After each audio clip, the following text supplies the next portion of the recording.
my last probably 3 to 4 years, I would just spend a lot of the off season talking to as many different brands and franchisors as possible, and then just reaching out to different franchisees and different brands doing different things, and just trying to have as many conversations as possible, learn as much as I could, try to figure out things to look for. And what I was finding initially, I was focused on trying to find acquisition opportunities and find packages of stores that were already cash flowing. I could come in, acquire them, and just kind of keep everything status quo and just keep it rolling. But found that it was, I guess, a little bit more difficult to do that than I anticipated, just because it seems like, a lot of those good opportunities are usually scooped up by franchisees that are already in the system. So somebody on the outside like myself, usually most of the opportunities I'm seeing have been passed on by everybody else, and so it's kind of like, well, why am I seeing this?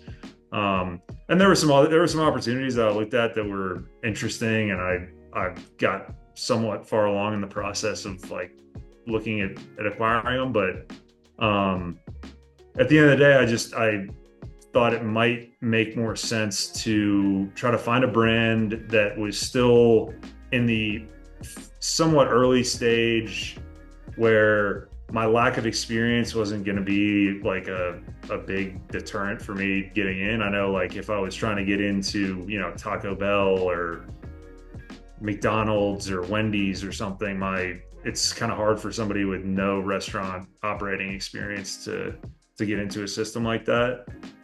So trying to find a brand that had, my cutoff point was kind of like 100 units open, because I felt like that showed decent proof of concept, and theoretically, like, if you have 100 locations, it's probably there's going to be locations around the country. And so just thought that would be a good option. I spent a lot of time looking at the acquisition stuff, but I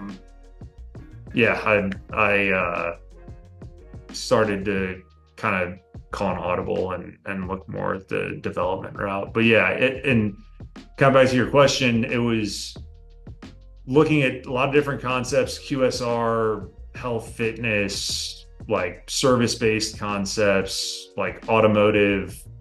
But I just always kind of looked at and I was super interested in some of the health and wellness and fitness stuff, but it kind of, the trendiness scared me a little bit. It was some of the big box gyms, like Planet Fitness, for example, like places like that were like, would have loved to get into a brand like that. But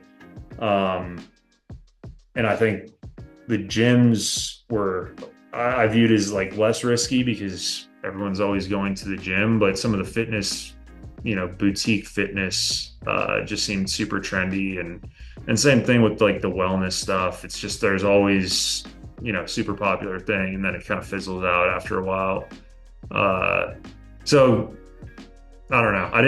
I looked at a lot of the brands in that space, but got scared of the trendiness, and then the service-based stuff, just I couldn't see myself doing something like that.